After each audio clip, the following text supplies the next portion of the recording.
باقی اس عنوان سے بیٹھے ہوں، بات کی ہو، تو یہ صحیح احادیث سے ثابت ہے۔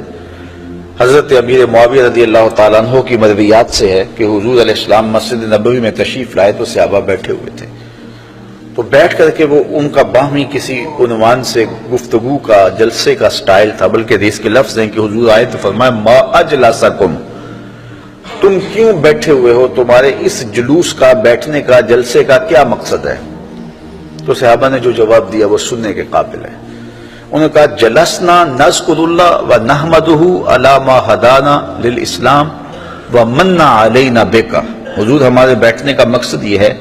کہ ہم اللہ کی حمد بول رہے ہیں، اس کی ثنا کر رہے ہیں، اس کا شکریہ ادا کر رہے ہیں اس بات پر کہ اس نے ہمیں ہدایت اسلام دی اور آپ کی صورت میں ہمارے اوپر کرم فرمایا،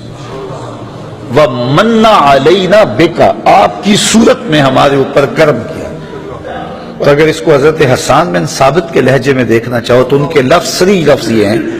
مَنَّ عَلَيْنَا رَبُّنَا أَن بَعَثَ فِينَا مُحَمَّدًا صلی اللہ علیہ وسلم،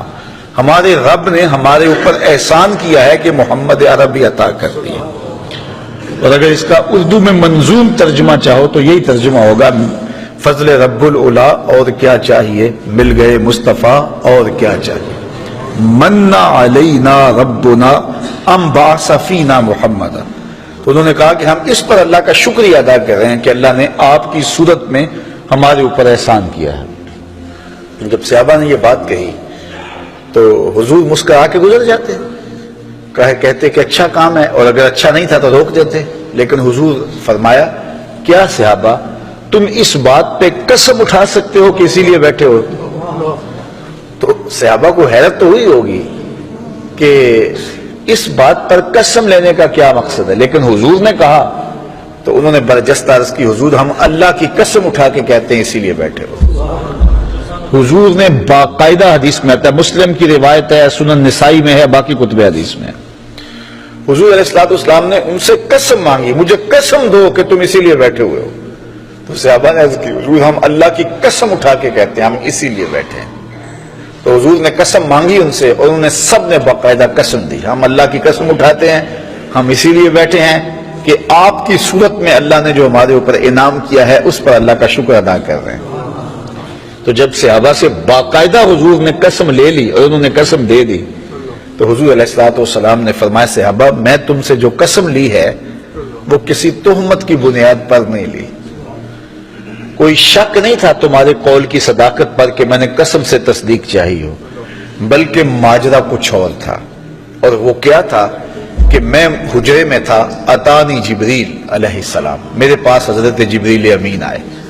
تم باہر بیٹھ کے مجلس کر رہے تھے اور میں حجرے میں بیٹھا ہوا تھا، اتانی جبریل علیہ السلام، اور میرے پاس جبریل امین آئے، فاخبرنی ان اللہ یباہی بکم الملائکہ، مجھے جبریل نے آ کے خبر دی اے صحابہ تمہارے اس عمل پر اللہ فرشتوں میں فخر کر رہا ہے، تمہارے اس عمل پر، فاخبرنی ان اللہ یباہی بکم الملائکہ، تمہارے اس عمل پر اللہ فرشتوں میں ناز کر رہا ہے، فرشتوں میں فخر کر رہا ہے کہ میں نے ان کو ایک نعمت دی تھی، کتنے قدردان ہیں کہ اب بھی بیٹھ کے اس کا شکریہ ادا کر رہے ہیں۔ اللہ اکبر۔ تو مجھے بتائیے آج اگر میں اور آپ بیٹھ جائیں اور جمع ہو جائیں، چلو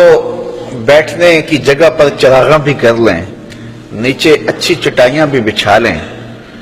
اب اتنی آوازیں نہیں ہیں کہ زور سے بول کر آخری شخص تک آواز پہنچائی جائے، چلو سہولت کے لیے لاؤڈ سپیکر بھی لگا لیں، کوئی دور و نزدیک سے لوگ آئے ہیں ان کے لیے کوئی کھانے کا شیرینی کا انتظام بھی کر لیں، تو اس میں کیا قباحت ہوگی؟ یہ کیا بالکل اسی مجلس کا تسلسل دکھائی نہیں دیتا؟ ہاں اگر ضد ہے تو اس پر بڑی باتیں کی جا سکتی ہیں اور کی بھی جاتی ہیں، لیکن اگر ضد نہیں ہے، انصاف کی نظر سے دیکھا جائے تو اگر اسی عنوان سے میں بیٹھ جاؤں اور آپ بیٹھ جائیں اور ہم جو ہے وہ اپنے رزق سے اس کے لیے کوئی دوستوں کے لیے اہتمام بھی کھانے کا کر لیں اور حضور علیہ السلام کی سیرت کو عنوان چھیڑ لیں، فضائل و مناقب کی باتیں کر لیں، تو اس میں کوئی قباحت نہیں ہوگی۔